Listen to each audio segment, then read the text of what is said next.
Welcome to another mini video from 2dgameartguru.com. This is an addition to the last video on content inside puzzle pieces, as the solution with a single clipping mask is not working in version 2. This is what it's about.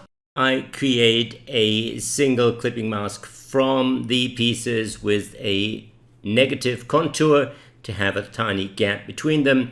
Combine all the puzzle pieces, place the image inside, and it still looks fine until this point. When I break it apart with the Boolean divide to create individual puzzle pieces, it falls apart. No piece remains a clipping mask. The content is gone. My apologies for that. I did not test in version 2. I just assumed it would work. Seeing there is an alternative to the Boolean divide, let's try the geometry separate curves.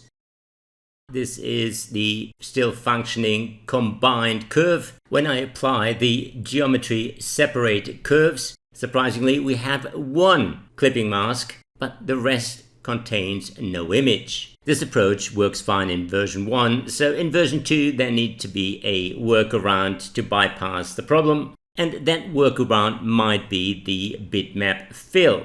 The gradient fill tool comes with a bitmap option. I can keep my compound shapes without any alteration and select them all, choose the bitmap fill and load my image. I can then scale it to match the size of my puzzle pieces, rotate it, and once I separate a single piece, it will move and rotate the fill along with it.